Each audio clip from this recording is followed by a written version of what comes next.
Why is Scott wearing an Italian hat? Doesn't make any sense. We just saw the machine. It's a Singer Fashion Mate Model 362. So what's up with the Italian hat? Has Scott just lost it? Probably. But the reason that I'm playing this Italian music and wearing my Italian hat is this particular singer that came all the way from Florida. The owners drove over 1,400 miles to bring this machine to the workshop and also to visit some friends and family down near Madison. But nonetheless, they brought this machine by road all the way to Oconto, Wisconsin, and they're picking it up in about an hour. So this is going to be a real quick premiere. Nothing wrong with a quickie once in a while, considering most of my live streams are marathons. So this is going to be a sprint compared to the other ones, so we can be ready for the owners to come and pick up this Italian beauty that was made back in the 1970s. And the song we just played was called Piazza. No idea what this one is called, but we're kind of rocking it out a little bit, you know? So, yeah, again, an Italian machine. Yeah. We're going to be checking it out today. Once I plug it in, that is.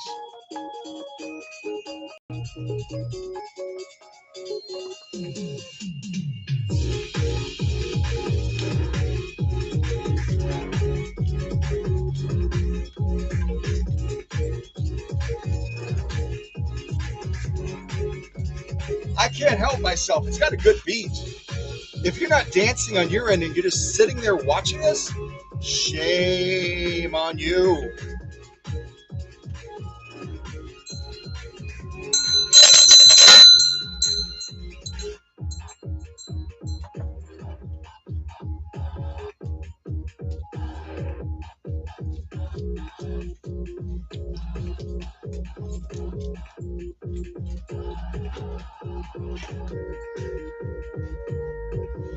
All right, some more Italian music.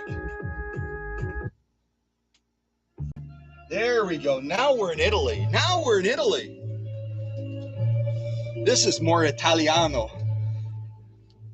More Italiano, yeah. So, hey, good morning to Emma. Good morning to Rebecca. Good morning to Miss Paula from the great state of Florida, also, where this machine came from. And I was really surprised that they made a long trip like that, 1,400 plus miles all the way to the workshop. But you know what? That's the workshop magic, isn't it? And it's different. It's different than what they could get down there. As a matter of fact, they were told that this machine, like the previous one that belonged to Cadillac Nancy, remember that one? The Model 6030, the Swedish Beauty. She was also told that machine was not repairable. Isn't it great when we can take a machine that other people that they sell machines, they work on machines just like I do, but they say a machine can't be fixed and we fix it anyway. That's the cool part of what we do in the workshop, isn't it? That's the cool part.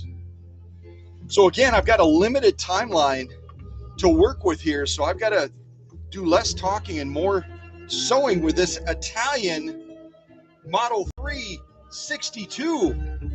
And once I got all of the repairs and servicing done on it, I ran it through the paces a little bit on 100% cotton. And it's got that stiffener in it. See that? And those are some of the stitches that we laid down. Really some lovely, lovely stitches. Here's our lock stitch. So this machine doesn't have anything in the way of decorative ornamental stitches. It's a straight stitch, zigzag, and a blind hemming type machine. That's all it can do. It can do a blind hem stitch, a straight stitch, and then a zigzag. So let's put it through the paces a little bit. But first of all, I'll kind of walk you around the machine a little bit as well. So a pretty simple Simple machine. Let's see if that helps or hurts. Yeah, that light kind of messes with it, doesn't it? We'll leave the lights off for now. So a quick walk around the machine. Here's our on-off switch right there. And of course, since I had the covers and everything off of this anyway to repair the motor, I had to also replace the bulb, an LED bulb. So if this is off, you're not going to get any power to the foot controller. It's on or off. So here's our stitch length and also our reverse button. Don't you love that big reverse in the middle? You can't hardly miss it. It's like a lot of the Japanese machines, isn't it? But again, this one was made in Italy, all the way in the beautiful country of Italy.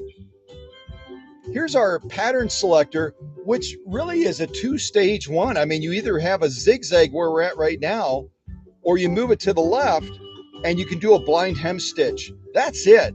It's bare bones, it's basic, it's simple. And then you got needle position here, left needle position, center, and right needle position. And then finally, we've got our stitch width selector. When we're all the way to the left, we're going to be doing a straight stitch, and then we can move it over in increments to get a wider and wider and wider zigzag stitch. Upper tension control, presser foot pressure up here. And guess what? That's it. That's it. This one also has, I'll see if I can tilt it back very carefully.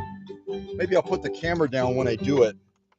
We'll put the camera down and see if I can do it, because it has a really cool timing belt on the bottom of the machine. You don't see this too often. Maybe I can tilt it like this a little bit and show it to you that way. There you can kind of catch a glimpse of it right there. So most machines are going to vertically mount the timing belt, usually just to the left of the pillar. This particular Italian-made Singer Model 362 has the timing belt on the bottom. And this also serves to drive the power from the main shaft down the pillar over to the raceway also. But that is a meaty belt, and I did not have to replace that. That's probably the original belt from the 1970s, and it is still going strong. No issues with that. And part of the problem, they had recently gotten this serviced at a sew and back type place. I believe it was down near Tampa, Florida. And the folks down there, if I understood the owners correctly, ended up putting a stretch belt on this machine. The problem with stretch belts, and I talk about this quite often, is unless you get exactly the right size one, you're going to end up having to kind of stretch that out and force it over the output pulley on the motor and then over the balance wheel. Usually they're going to be too short, and you really have to kind of stretch them to do that. That's why I call them a stretch belt. But it ends up putting a huge amount of pressure on the motor. The motor that on this machine is a 0.95 amp motor, so it's almost a full amp. And having gone through the motor, I can tell you it's very well built. They did an excellent job over in Italy when they built this Singer Model 362. But when you put a shorter stretch belt over that pulley, that motor has to work so hard to turn that main shaft and drive that energy down to the needle. So not only was it causing the motor to overheat, but it also resulted eventually in putting so much pressure on that pulley, which on this model is plastic, that it caused that pulley to basically just snap in two. This is what's left of it right here. But before it snapped, which was really a blessing, before it snapped, it ended up causing some damage to the motor due to overheating. You can see this is kind of, you can almost see. Oh, I got it wrong. There we go.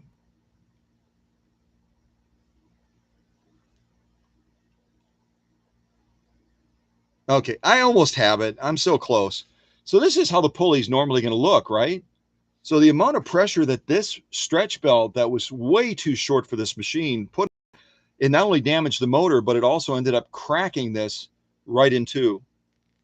So, you know, as you're fitting belts to your vintage machines, just make sure that there's enough tension on that motor pulley that the belt isn't slipping, but that it's not putting so much of a load on that motor that that motor is having to work a lot harder than it needs to, because that's going to stress the motor. It's going to cause those stators to start to superheat.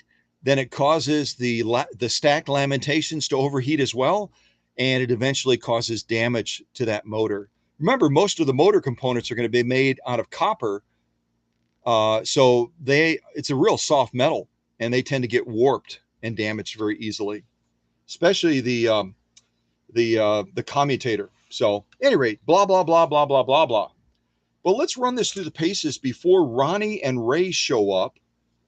They're going to be, I think, in the Wisconsin area for just a couple more, and then they're going to be driving all the way back down to Tampa, Florida. And going back to that super hot weather, I know a couple of you from Florida have told me, Scott, you think it's hot in Wisconsin right now in the 90s. You don't know what hot feels like, my friend. And I think Paula shared that with me as well. She said that as she sees me in a restaurant with my friends at Cream City wearing a jacket, she's like, goodness gravy, why are you wearing a jacket? It's probably only in the 70s or 80s. But you know what? In those restaurants, they tend to crank up the air conditioning, don't they? So it really kind of feels kind of cold in there. And then as you eat something, that energy is absorbed by the major organs, and the blood supply is focused on breaking the food down, and it makes you feel cold. I'm giving a physiology course to a lot of you that probably understand that even better than I do, like Nurse Paula, having worked in nursing so long. But Wisconsin has been generally in the 70s and 80s, but today we hit the 90s, and 90 degrees in Wisconsin is pretty crazy hot. For those of you that joined the live stream, I've got my Italiano hat on, the red, the white, and the green. And again, it's because this particular machine was made by Singer in Italy. And you can see that on the back of the plate. I showed that to you in the Facebook shots. And speaking of Facebook shots, I'm not going to go over them because our time is so limited, but you'll want to circle back here and look in the description, because in the description, I'm going to put all the links so you can look at the workshop magic, the progress that this Italian machine from the 1970s was taken through. Okay? All right, let me put on a little bit more Italian music, and we'll do a little bit of sewing on this machine.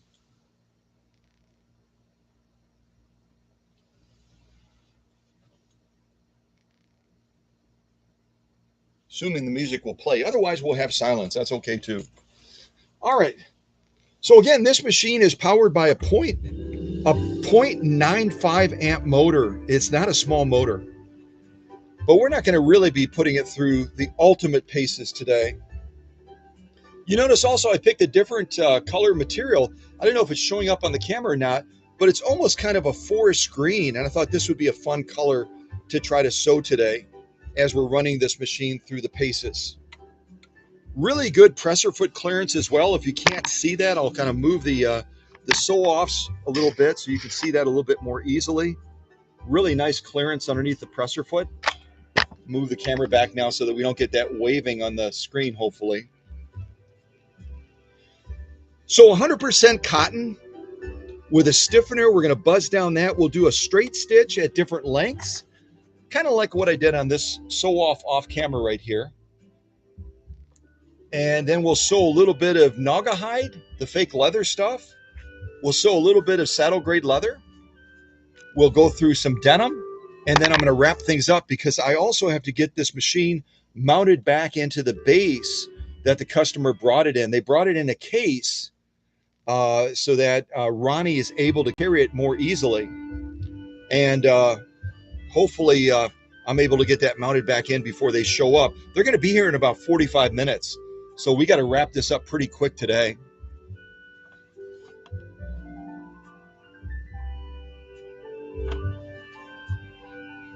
All right, let's do a straight stitch on this machine. I'll turn down this Italian music, although the internet is still acting finicky.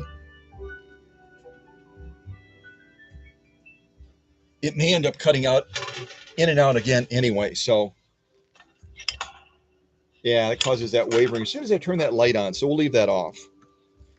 Okay, so a simple straight stitch on this Italian-made Singer Fashion Mate, which was a real popular brand by Singer, model 362. Here we go.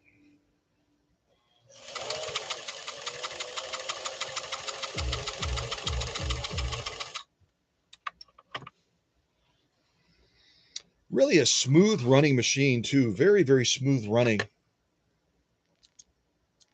So that's our first straight stitch. We're just going to kind of buzz through some of these. And you know what? I had this music playing before the live stream and it played just fine. It's on a different internet than the live stream. And now it's on again, off again. That's so goofy about internet, isn't it? Internet is just one of those things you just can't count on it to do what it needs to do. Okay, so that's our straight stitch. Now what I'm going to do is I'm going to adjust it down a little bit. This is obviously our straight stitch controller right here, our little knob thing that can be turned. You can see right now we're set at the longest setting, which is going to be 6. We're going to go down to probably about 8 next. Right about there. I don't think turning my light on will help, but I'll give that a try. So we're down to 8 now. 8 stitches per inch. Let's give that a try, see what we think of that. And again, like any machine, if you're new to sewing, or if you're, if you've just been doing it wrong so long and you're always like, why won't my machine launch properly? Make sure your take-up arm is at the highest position. And we're still not there yet. I'm still going up, up, up, up, up, up, up. Get to that highest peak. And then it's just starting to go on that downswing. See that? It's just starting to go on that downswing. And that allows the machine not to have any binding issues. Yeah, this music is goofy. We're kind of like, we're grooving, and then all of a sudden they pull the plug. There the end. They pulled it again. All right. So let's look and see what 8 stitches per inch looks like now. Just going to check my tension. Tension's a little bit on the low side. And whenever you're adjusting tension on machines, always make sure your presser foot lever is down. That way it's not pushing that assembly forward and kind of opposing your effort to adjust the upper tension. I'm just going to bump it up just slightly. And then we'll buzz down this next sew off. All right, here we go.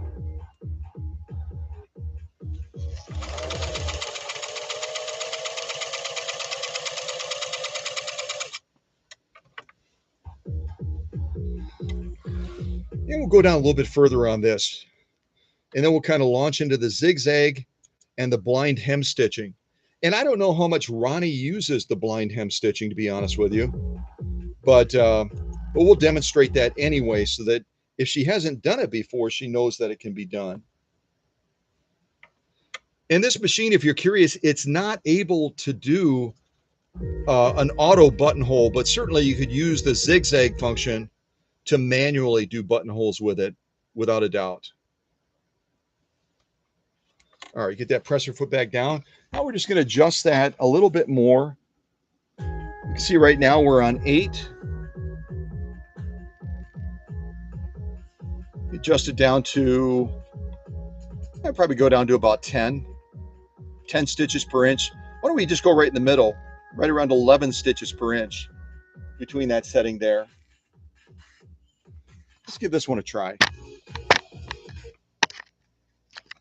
That music is really kind of getting annoying, isn't it? It's kind of going on again, off again.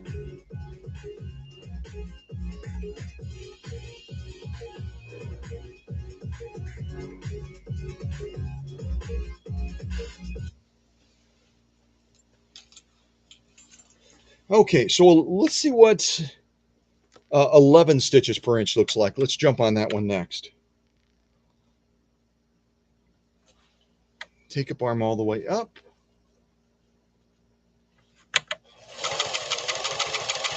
And listen to this machine run. It really is. Again, a lot of people have kind of a bias when it comes to machines that are quasi vintage, machines that are from the 1970s. There's even some purists that would argue that machines from the 1960s are not really vintage. But I would argue that anything that's going to be pre 1980s, I think arguably you could say that it's vintage. It's going to be right around 50 years old in that range. So I think this definitely qualifies. So give it a listen. Italian engineering at work here with this Singer Model 362.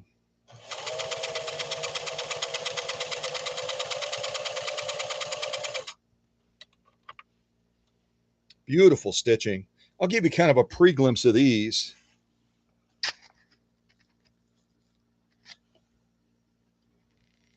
I'll shut off that light too, because that's kind of goofing with it a little bit. Unfortunately, with this one, I can't just shut the LED light off and it'll be good. I got to turn it back on because we don't have any power if we don't. So some really, really quality page 34 stitching. Again, we started at the maximum here, which is right around 6 stitches per inch. We then went down to 8, and then we just did 11 right there. But some really, really lovely, lovely stitching by this 1970s Model 362 from Italy, all the way from Italiano, Italy. So, and there's no difference on the other side. We're going to also see some beautiful lock stitching as well by this Model 362. I'll put it up on the sew off display thing, and that way we can see it more easily.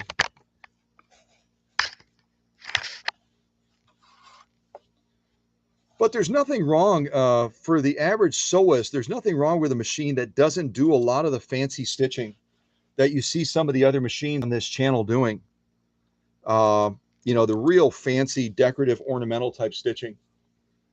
A basic straight stitch machine. And then a lot of the models, as you know, also came with the attachments. Kind of like when I got done with Paula's Rolls-Royce Singers, her 201-2, I sent along that zigzagging attachment that Singer developed. And so you can always take a machine and give it the capacity to do more. You can always do that. Now watch what happens to the camera. Right now we got a pretty good shot. All of a sudden I turn on that doggone LED light and it just goofs things up, doesn't it? So I've got to back up again over to right around here. I think should be pretty good.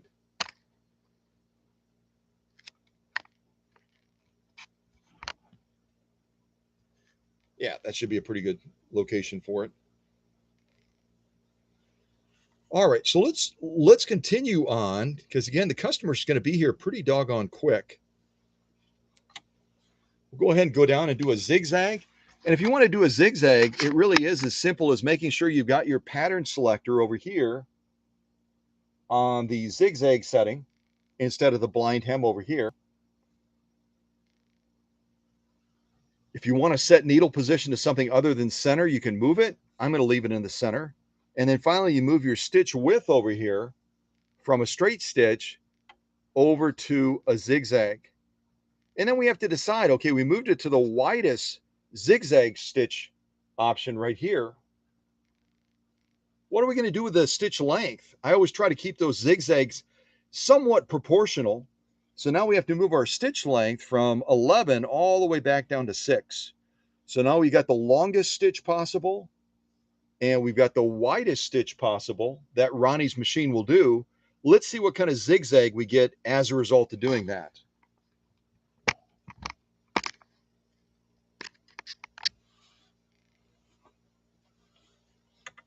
All right, take up arm all the way up.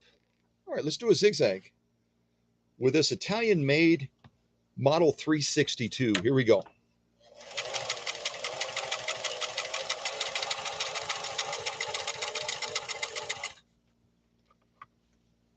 That is a big zigzag, isn't it? Let me get a little bit closer so you can hopefully see it. I'll shut off that doggone light again. Oh, it actually is pretty good right now. So right there, even with our light on, the camera is able to adapt We've got a beautiful zigzag that we just did, the maximum zigzag that this Italian-made Model 362 will do. And we got our straight stitch lines right there that we've already done. The 6 stitches per inch, the 8 stitches per inch in the middle. And then finally on your far left, we've got the 11 stitches per inch.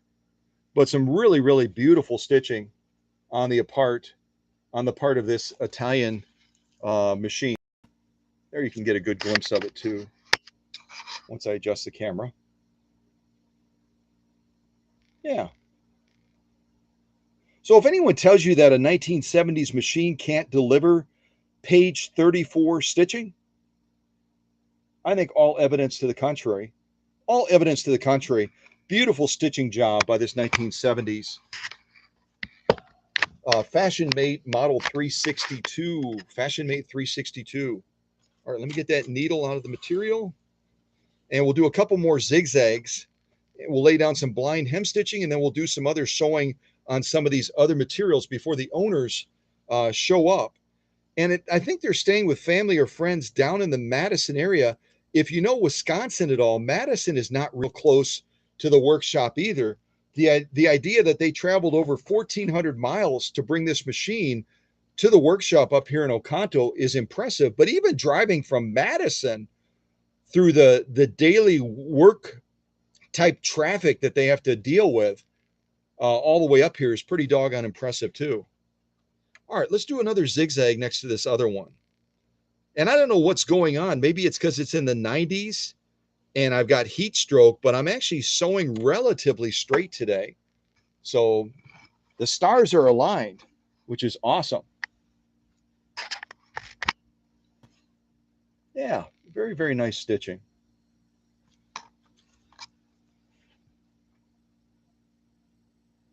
Beautiful stitching by this 1970s machine. Okay, blah, blah, blah, blah, blah, blah.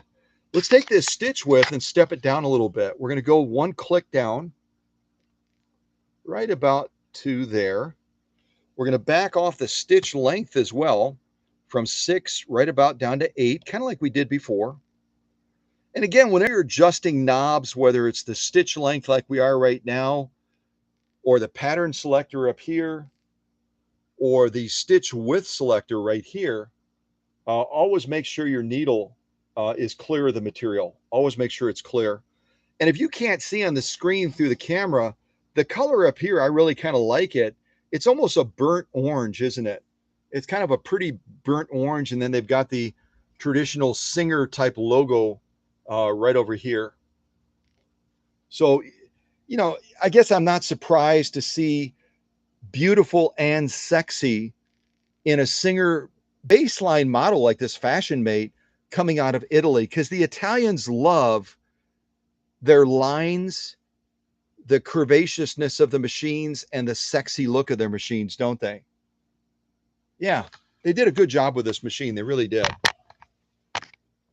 Okay, so let's do this next zigzag pattern, and we'll see what we think of this option instead of the first one.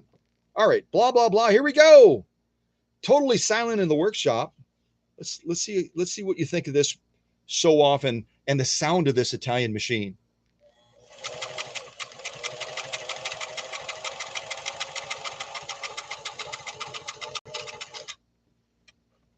And again, it's powered by a 0.95 amp motor, almost a full amp. And it's a very well-made motor on this Italian Model 362. See if that helps. That light, that actually doesn't help, does it? Yeah, maybe it does a little bit.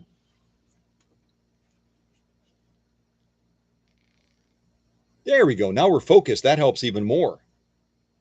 So that's the last stitch line that we did right there. Again, still on the higher end as far as stitch width, but we're starting to tighten it up, and we'll continue to tighten it up as we move across this field of 100% cotton with the stiffener.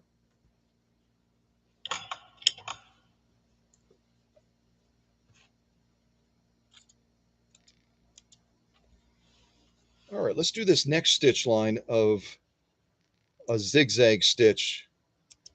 We'll back it down even a little bit further, and eventually we're going to make this super duper tight.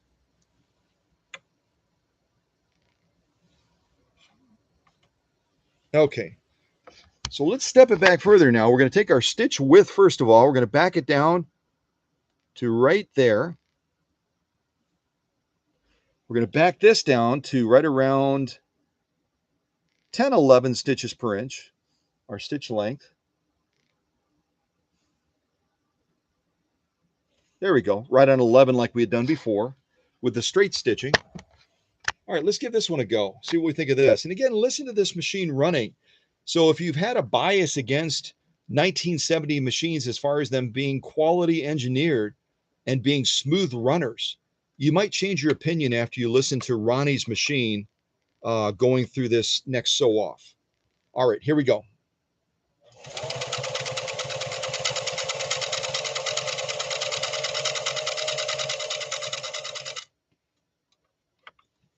Beautiful stitching. All right, let's bring that up and I'll show you that one real quick as well.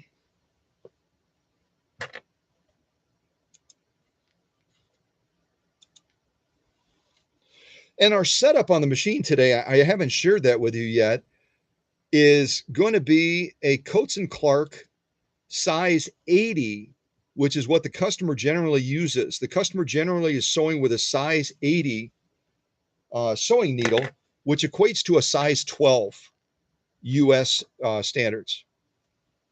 And so we're using a size 80 12 sewing needle today. You already know that we're sewing on 100% cotton. And our thread that we're using is a basic Coates and Clark dual duty type thread. Dual duty type thread. Turn it like this as well so you can kind of see it from an angle with that field of stitching that we've done so far. Some really, really gorgeous, gorgeous stitching. And again, we're not dealing with anything super fancy. It's very basic sewing, very, very basic thread, very basic setup. There's our lock stitching, which is equally beautiful, in my opinion. Equally beautiful. Turn it around like this so you can see it more easily. That's our lock stitching right there. So again, an early vintage, some people would argue an early quasi-vintage sewing machine from the 1970s, but it really is delivering beautiful stitching on this 100% cotton. All right, so let's keep on marching here. Let's do our next zigzag, and then we'll move into some blind hem stitching. And again, the customer will be here probably in less than 30 minutes. Less than 30 minutes, and I might get Ray to help me put this back in the case since they're going to be here anyway. All right, so let's step it down further. We're going to go to the smallest width setting that this machine can handle right there. We'll set it right there. Wait for the camera to focus. There we go. And then proportionally, we're going to take that stitch length down. Right now, we're right at about 11. And we're going to back it down to, why don't we really take it down a little ways? Why don't we take it down to about 14, almost to 15. Okay, we'll go right on the edge of 15, right about there. Isn't that funny? As soon as I block that LED light. Let's see if it goes. Yeah, no, we're still getting the waiver from the LED lights right above here too. So let's give this a try. It's going to be our smallest setting for a zigzag on Ronnie's Model 362. All right, here we go. And again, give a listen to this machine. Hopefully you can hear it. Here we go.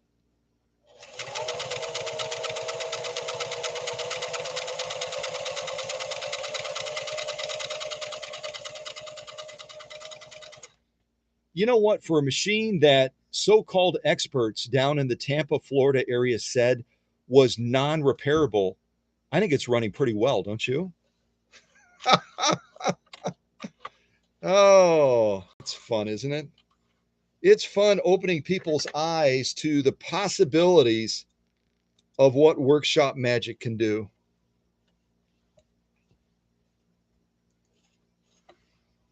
All right, let's try our music one more time. It's probably going to stop and start, but we'll give it a try.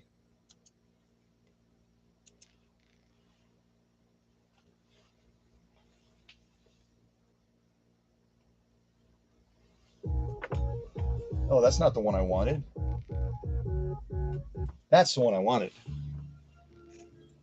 Traditional Italian music. There's just no mistaking it.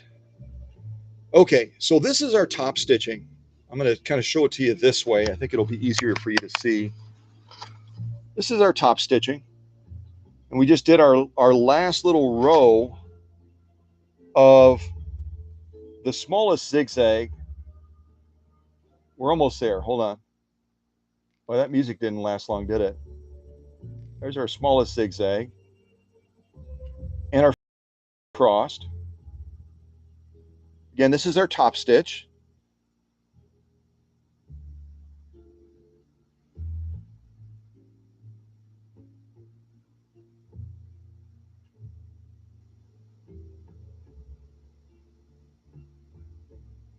Turn it this way too, so you can kind of see it from this angle.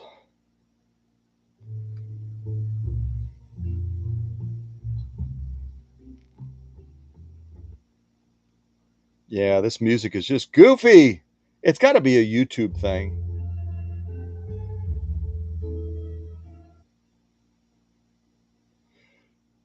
And then if we turn over, we can look at that lock stitch. This is our lock stitch again.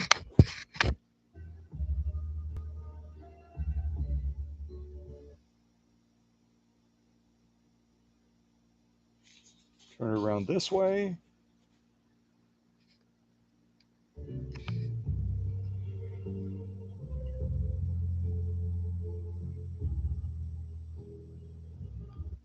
Yeah, interesting little zigzag. I would almost make it even a little bit more narrow to give it a slightly different look. But the machine is doing an excellent job of delivering the goods on these sew-offs so far. So let's now move over to a blind hem stitch as our Italian music cuts in and out and in and out. We need to hire a different band next time. We really do. We need to hire a different band. All right, so now we're going to set it up for blind hem. And really, it's as simple as moving our pattern selector right here from zigzag over to blind hem. Then we have to decide about our stitch width. We'll go to right about there. I'm not going to make it the widest possible setting for the blind hem. Set it right about there. And then we'll back this stitch length off to right around. I'm going to make it a little bit more narrow than usual. Let's go right around to between 7 and 8. 7 and 8 on the stitch length. We're getting a lot of waving on this light today. Let me shut this off. Hold on. See if that helps. Yeah, that helped a little bit, didn't it? I just shut off this one light right up there. Okay, so we're set on right around between 7 and 8 on the stitch length. Got our stitch width right there. And we've got our pattern selector on blind hem because that's the next one we're going to do. And with that overhead light off, look, we can get closer to the stitching now, which is awesome. All right, let's do this blind hem stitch now. As our Italian music continues to come and go and come and go. All right, here we go.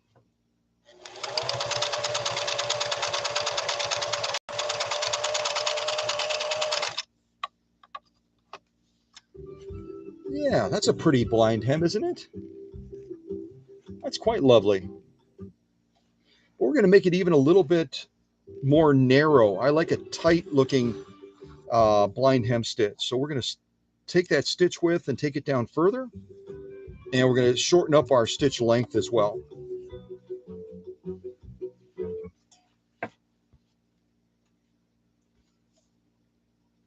I think the YouTube people just wait until we're live streaming and go, yeah, let's goof around with the music a little bit on this guy. Let's goof around with the music with this guy. And you're not losing your mind if the blind hem looks like it's upside down. It is upside down. There's our lock stitch as well. You see what I'm saying by page 34 stitching? This 1970s machine is really, really delivering a beautiful stitch. Go away there. Thread. There we go. Laying down a beautiful stitch all the way around, from the straight stitching to the zigzagging and now to the blind hem. All right, if you're feeling upside down, let me turn it like that.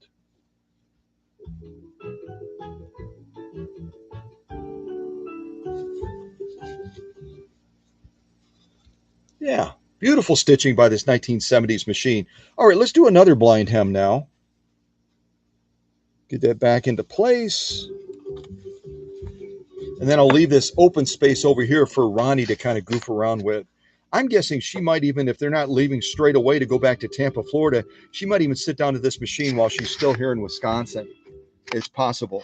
All right, so we're going to back this down a little bit further. Take this down to right about there.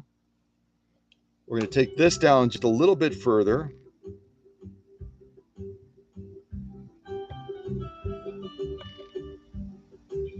Right about to 10. Take it to 10. So our stitch length is on 10. Our stitch width is right in the middle of the road there, almost at that setting right there. There we go. Now you can see it.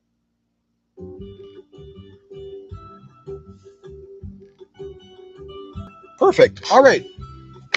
Let's do this next line of blind hem stitching, and then we'll move into some other materials. We've been stuck on this 100% cotton for a while. We'll move into some other material options after that.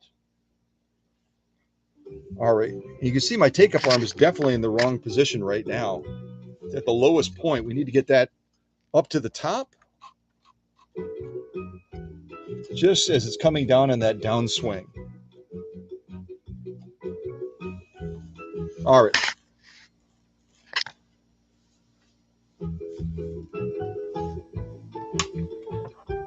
All right, here we go.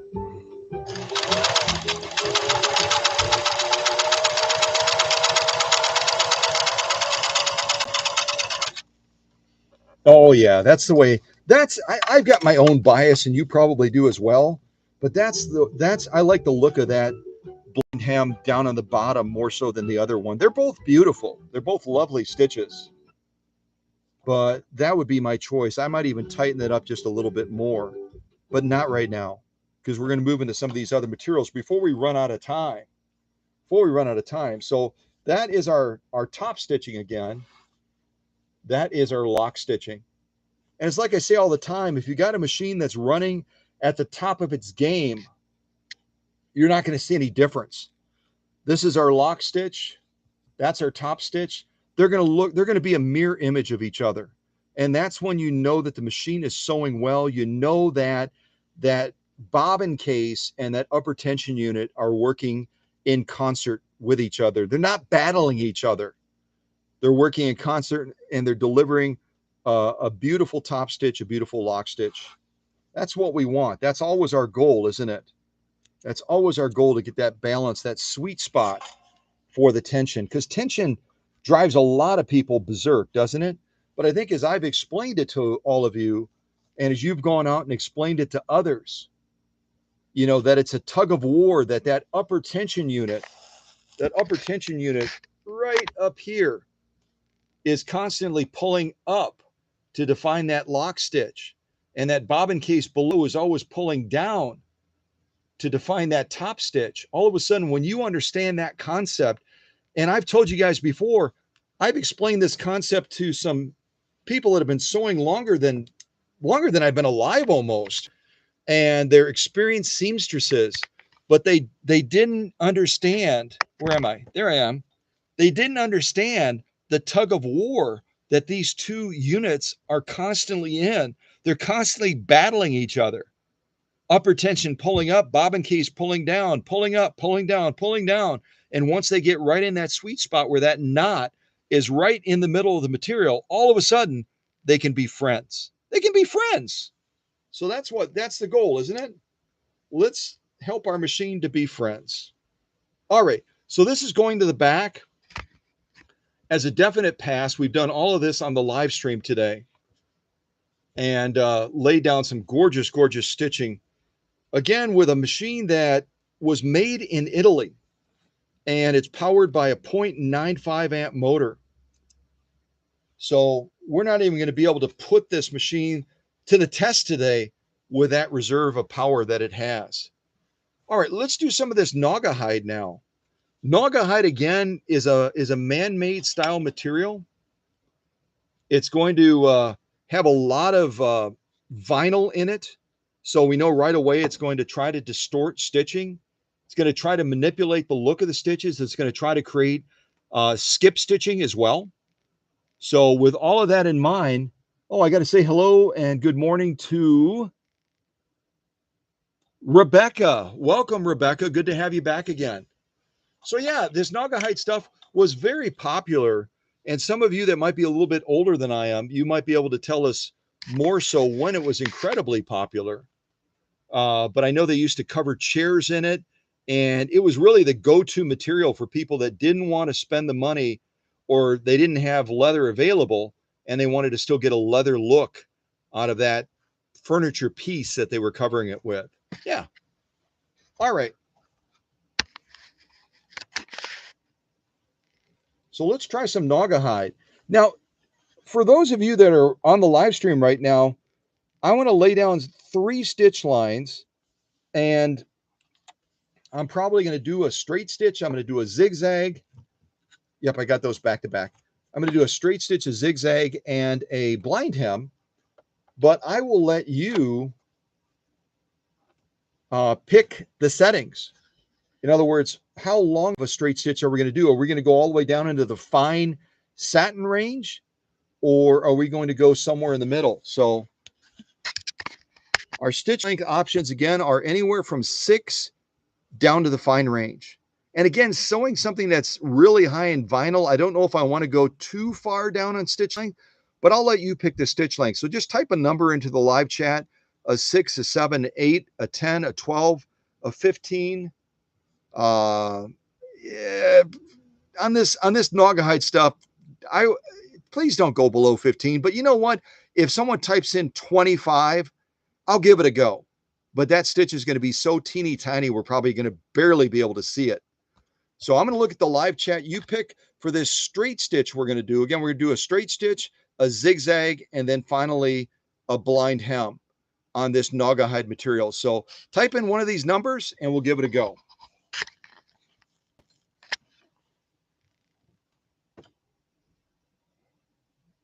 And Paula and Emma are absolutely, their minds are linked. And it's not just because they both live in Florida, but they both said, Scott said it at 12.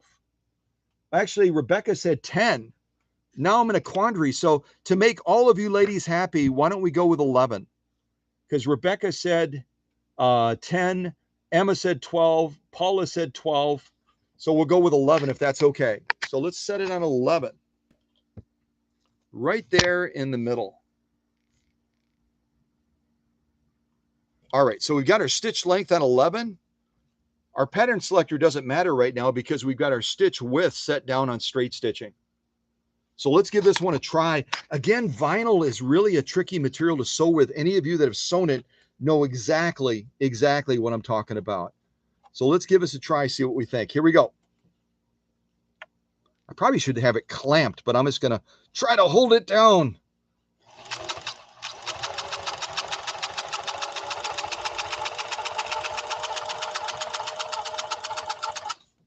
Okay. Oh, that's a tiny stitch. Great choice, ladies. Great choice. Look at that. That is, you may not be able to see. Let me shut the light off. There we go.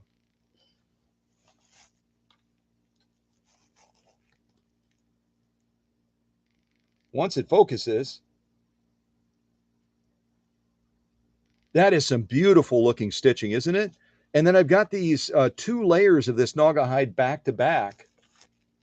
So let's flip it over and look at that lock stitch. See if our tension held up. And it really did. That's our lock stitching right there. See this stuff starting to curl? See how it's starting to curl? It almost looks like a bridge. That again is our lock stitching. If we were sewing a ton of this, I might bump up the upper tension just a little bit higher. But all in all, we got a very good balance between our lock stitch with these 2 layers of Naugahyde. You kind of see it from the side. It's not super thin. Plus it has like a little liner on the inside of it. So there's our lock stitching and our top stitching as well. Beautiful stitching. All right, let's go to our next stitch because we're running out of time. You guys already know I have the gift of gab, so I've got to be mindful of that.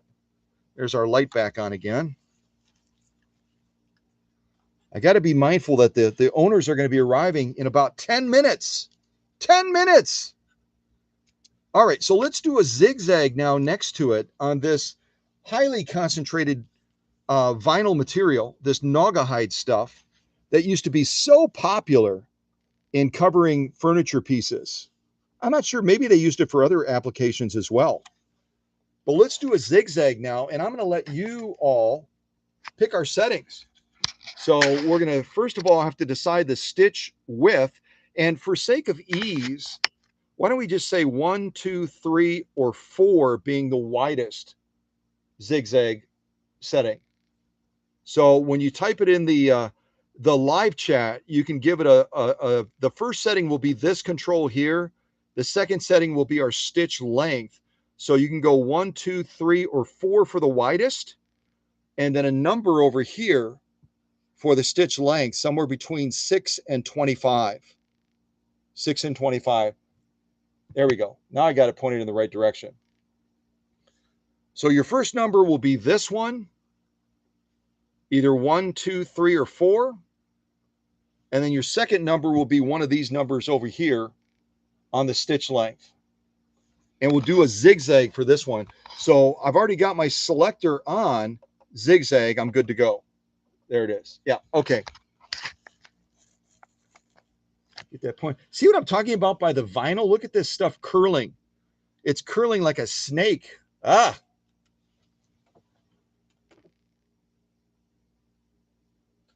Okay, Rebecca is saying 425. So if we go with Rebecca's 425, what is that stitch going to look like? It's going to be super wide, but also super tight. It's almost going to look like maybe like an oblong mending stitch or something, won't it? And since Rebecca was the first one to type it in the live chat, I'm going to go with Rebecca's, and we'll see how the machine handles this. It's going to be a little bit of a challenge, isn't it? And that's okay. So we moved our stitch width selector all the way over to 4. Rebecca said, put it on 4. So we're putting it on 4. There we go. Now it's focused. And then we're going to take our stitch length and we're going to go all the way down into the satin fine range. We're going. We're going. We're still going. Rebecca, what are you doing to us? Ah! Rebecca! Oh my gosh! Oh, Rebecca! Oh, Jiminy Crickets! All the way down to 25. 25, and we're sewing Naugahyde incredibly high in vinyl. It's going to really challenge this machine, but that's okay. This is a tough Italian machine, and it's got a really strong motor, and I went through it. We can't fail. I hope we don't fail. We might fail. Rebecca, we might fail, but 25 and 4 over here. Let's give us a try. Let's give us a try. Here we go. All right. This should be fun. This should be an interesting looking stitch, right? This should be an interesting looking stitch. All right. Here we go. Hang on, Rebecca. Boy, oh boy, this Rebecca. Ah, here we go.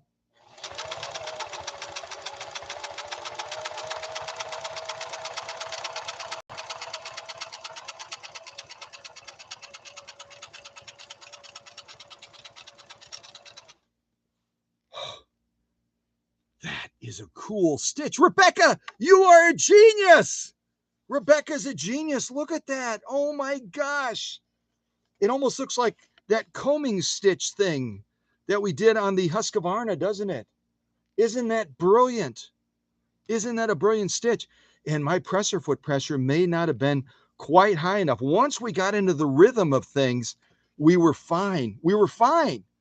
But initially, look at that higher concentration where the feed dogs were only beginning to try to move this high vinyl concentrated material, 2 layers of this stuff back to back. So slippery here, slippery on the backside as well.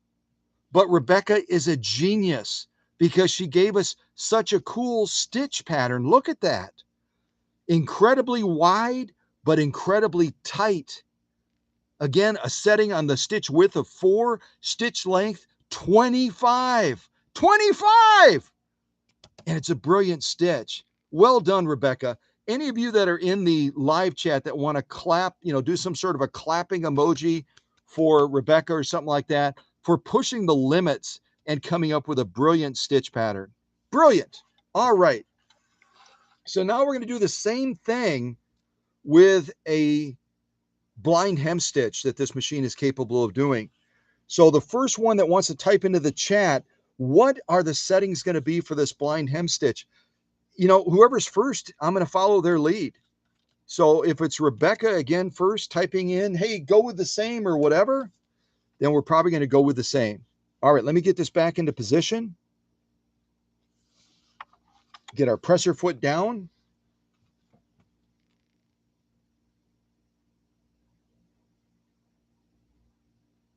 Yeah, and Paula, being an experienced sewist, said, Scott, you got really impressed by Rebecca's wisdom in saying, give this a go. But we use it all the time to stop fraying. It's almost like having the equivalent of a serger, isn't it? A serger that can kind of sew off that edge and really get a tight weave on there so that it doesn't come loose and start fraying. So brilliant, brilliant. Well, we're going to go. Emma is saying the same. Rebecca is saying the same. Paula is saying great minds. Yeah, all of you guys and gals, the smartest folks on the planet being a part of our classroom, the smartest folks on the planet. So the only change I'm going to make on this Italian Singer Fashion Mate 362 model, I'm going to move one lever, this one right here. I'm going to move this one lever. Everything else is going to stay the same. So now we're on the blind hem stitch setting.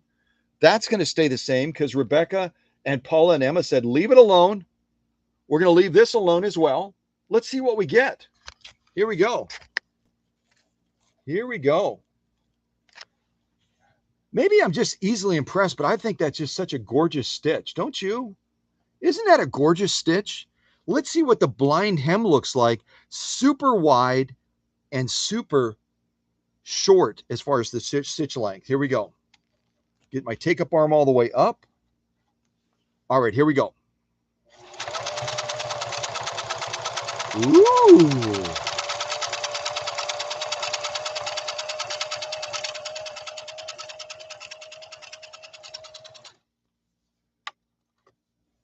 Let's check this one out. Isn't that fun? Isn't that brilliant? Look at the peak on that puppy. Look at the peak. It looks like a mountain range. We made a mountain range. Isn't that gorgeous? Wow. Wow. Absolutely amazing. Let me angle the camera down even a little bit further. Shut that light off too. There we go.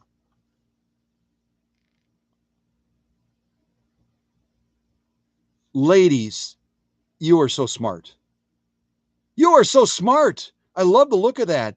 The blind hem sometimes can look a little bit stubby, but because of that short stitch length and because of that wide stitch width setting, look at the peak on that. Look at the beauty of that blind hem. It gives a totally different feeling to a baseline type stitch, doesn't it? A utility stitch that very few people pay attention to. All of a sudden, when they see it presented like this, they're like, wow, that's a gorgeous stitch. What is that? And Rebecca and Emma and Paula, they just grin a little bit and they go, duh, it's a blind hem stitch. Yeah, it is. It's spectacular. Any difference on the lock stitch? We're going to turn it over. Look at again the thickness of this Naugahyde stuff that we just went through. Any difference on the backside? A little bit. When we did that blind hem, our upper tension wasn't quite high enough. And overall, we've got a good stitch presentation, but it could be tightened up more. It could be tightened up more.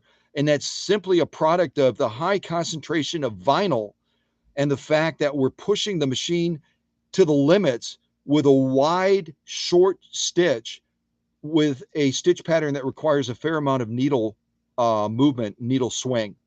So we could tighten it up more on the bottom of that blind hem by bumping our upper tension up temporarily to tighten that up. No problem with this other one, but the blind hem challenged the machine a little bit.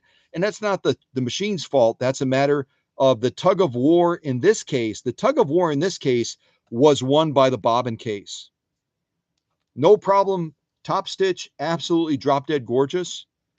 Lock stitch was a little bit of a challenge for us in this instance.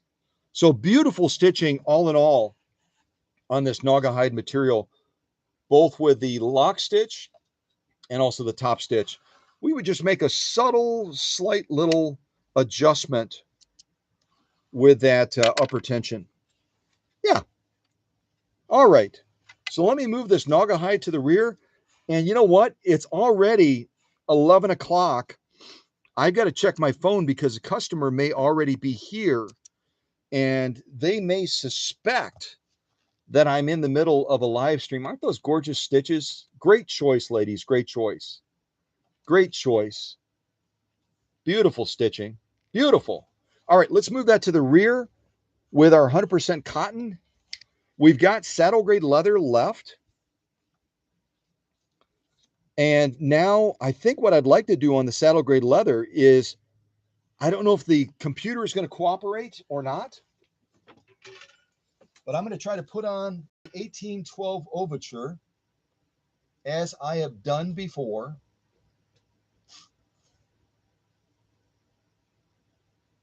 See if it'll cooperate. I don't know if it'll cooperate or not.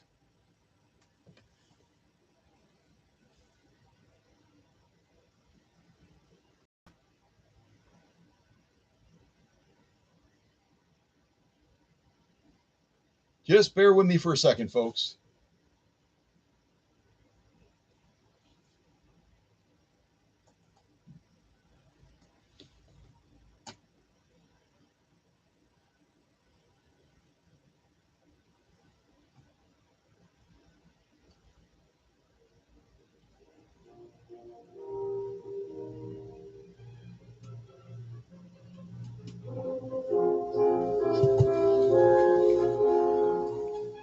All right, saddle grade leather.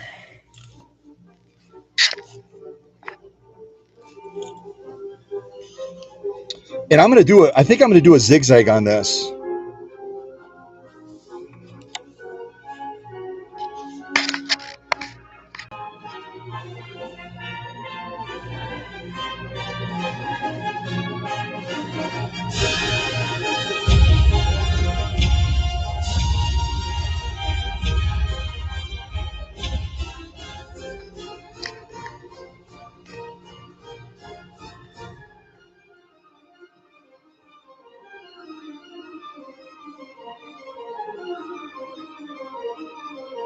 I'm kind of waiting for the dramatic part. Hold on. I hope the music keeps playing.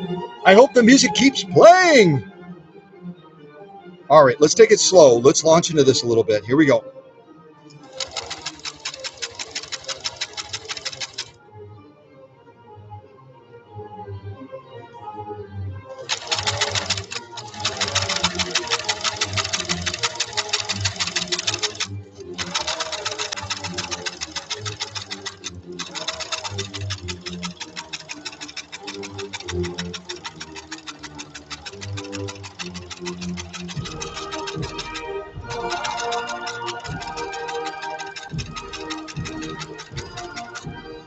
Let me cut these threads real quick.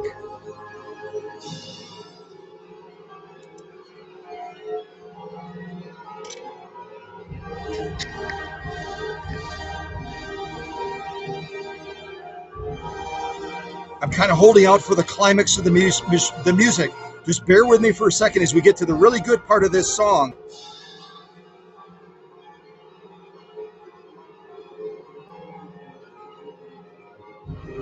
Yes, Emma's correct, and an 80 is equivalent to a 12, and a size 90 is equivalent to a 14, and then a size 100 is a 16. Size 110 is an 18. All right, come on, let's go, let's go.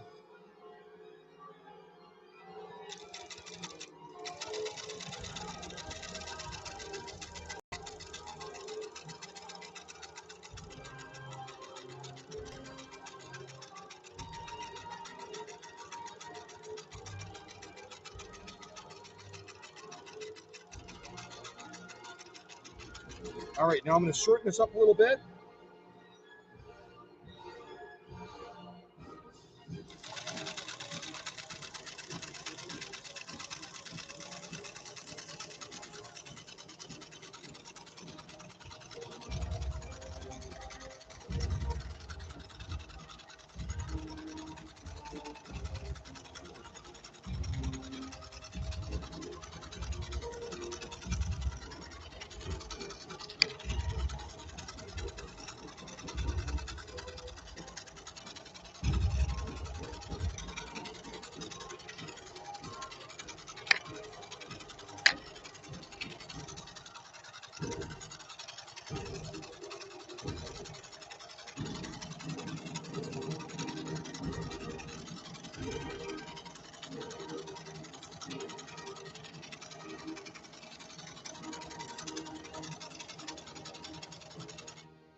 Oh, and the music actually played without stopping. How brilliant.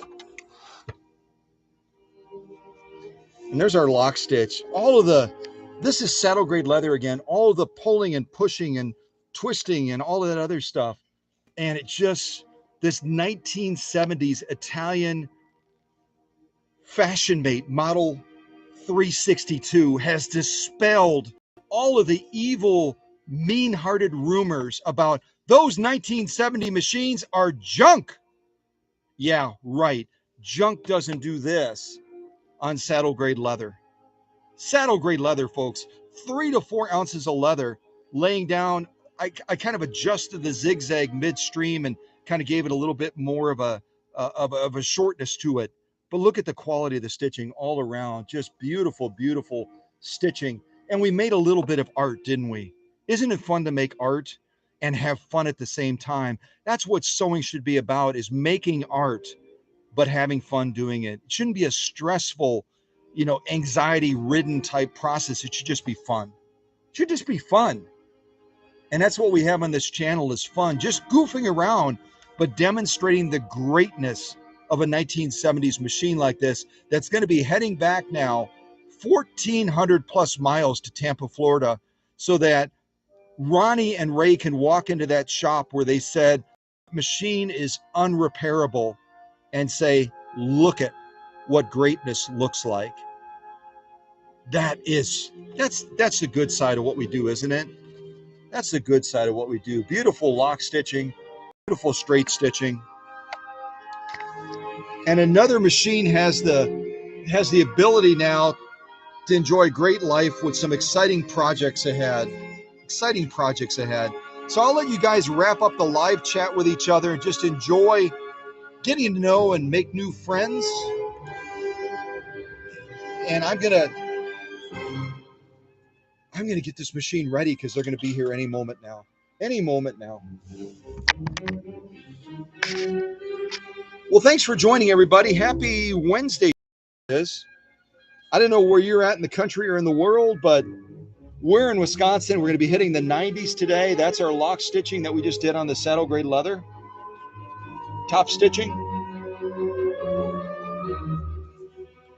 Here's some of the brilliant stitches picked out by Rebecca and by Emma and by Paula. This again is our Naga hide material. I don't think the camera's focused right now. I think it's thinking about focusing.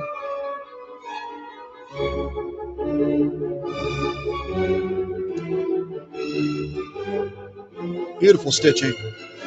And our 100% cotton.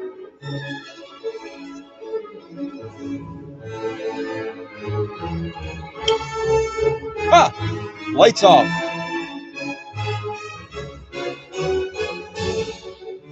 Oh, where's my other light? There we go.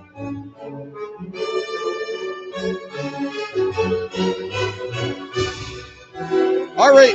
Well, y'all have a great rest of the week. And I'm going to get this machine ready to go out the door. Yes.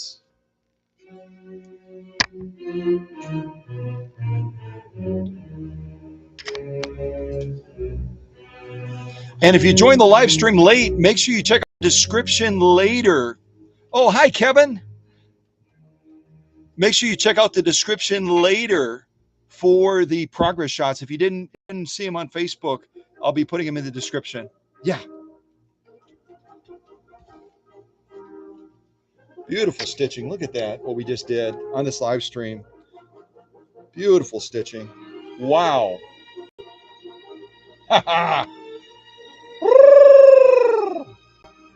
Oh, my goodness gravy. Yeah, I agree with Rebecca. I think that Ronnie will be very, very happy.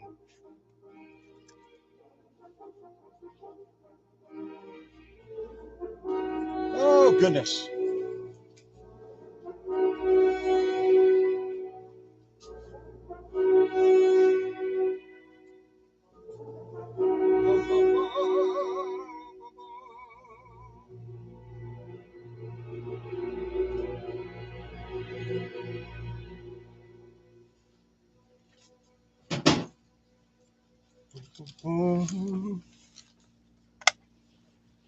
Here we go.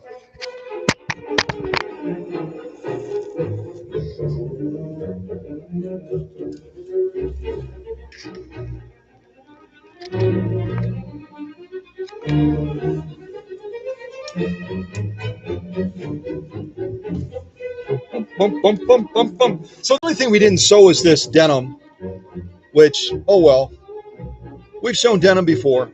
So we'll do denim the next time. I'll save this for another machine.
I couldn't help myself.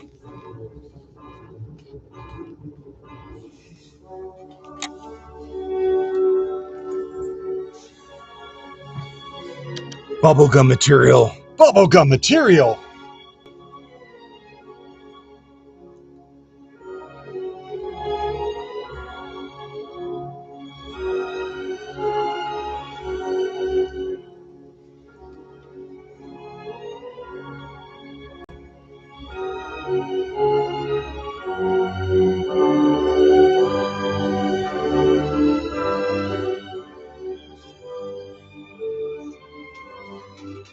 let's get to the good part.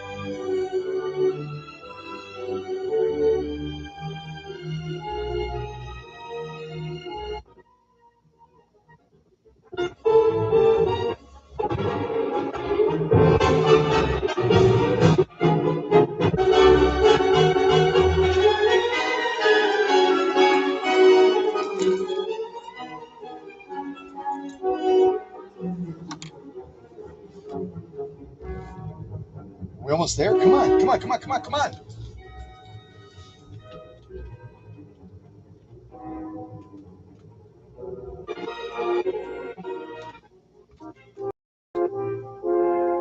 All right, we're just about there. We're just about there.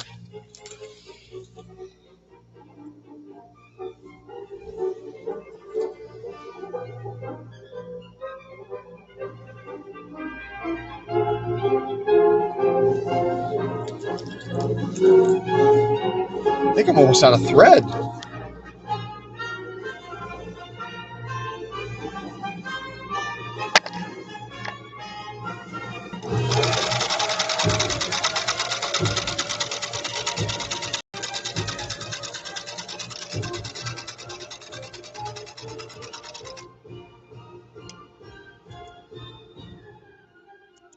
Yes. Let's do it.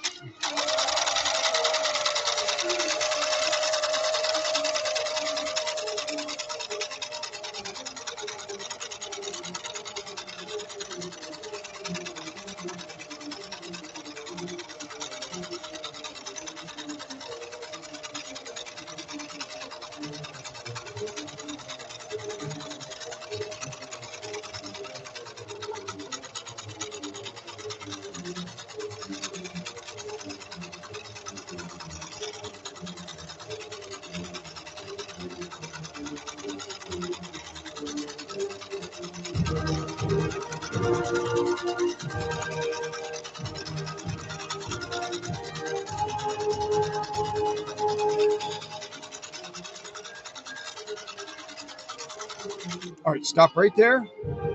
Beautiful, beautiful stitching. Make a slight adjustment.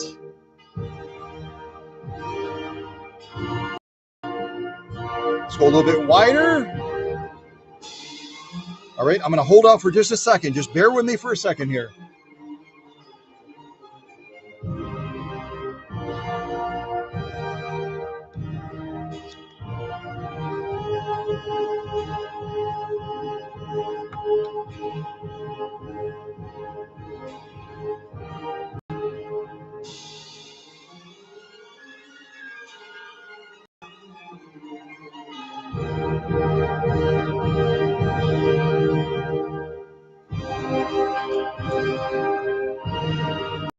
The material is incredibly high in vinyl, just like the Naugahyde.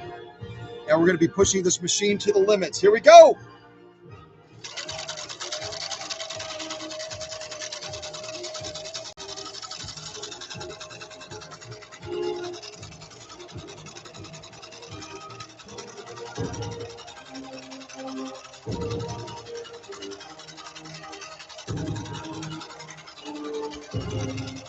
So many crickets, I almost went off.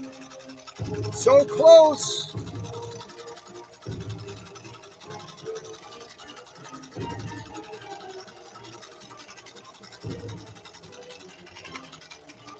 Oh, goodness. Goodness, goodness, goodness.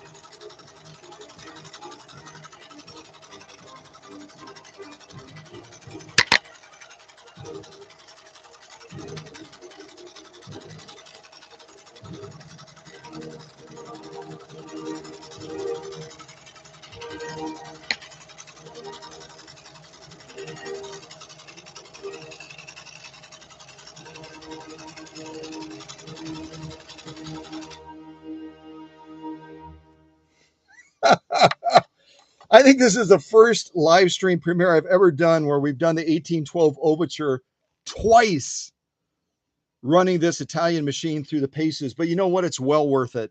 It's well worth it when you see the result of a machine that managed a very, very tricky sew off. Bubblegum material really, really pushes a machine to the limits. and it maintained absolute stitch integrity with the lock stitch that you're looking at right now. That is really cool. That is really, really cool. And also the top stitch as well. So I'm content now. I feel like we did a mini sewing Olympics and actually ran 20 minutes past the time I was planning to run. And now I need to really, really hustle to get this ready for Ronnie and for Ray to take back to Tampa, Florida.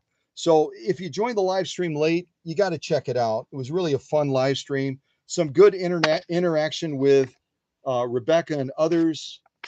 Now we've done the bubblegum material. I feel like our life is complete. All we have to do is make a call from a payphone, if you could actually find one, and we'll be done. So thanks for joining. There I am. Thanks for joining this fine Italiano live stream with Ronnie and Ray's incredible machine from the 1970s, dispelling a lot of myths about can a machine from the 1970s sew page 34 stitching and a wide field of sew-offs and deliver consistent quality stitching? The answer is now yes. Yes, it can. All right, enjoy the rest of your week, and God bless. Yeah.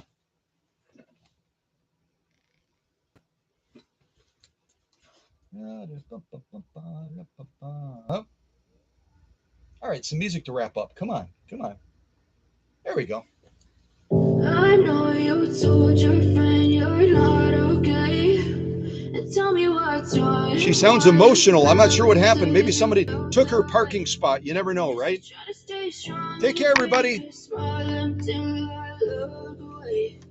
But I've known you too long. It hurts to watch your blue eyes fade to gray as you fade away. As you fade away. All right, bring the drums in. Yeah, I'm about to fade away, cause every time I wake up I feel like it's Monday. Something's going wrong with all the chemicals up in my brain. All of a sudden I don't look at anything the same way. Gotta build up of my thoughts sitting in an ashtray. I'm sorry, I'm so inconvenient, okay. Just let me be me and I'll stay out of your way. I can see the way you look at me, I'm such a disgrace. I never really asked to be brought into this place. Cause you wanna love me, well then baby have a taste. All the highs and the lows, no you'll never be the same. I don't really wanna hurt you, but I can't control the pain. You're sticking by my side.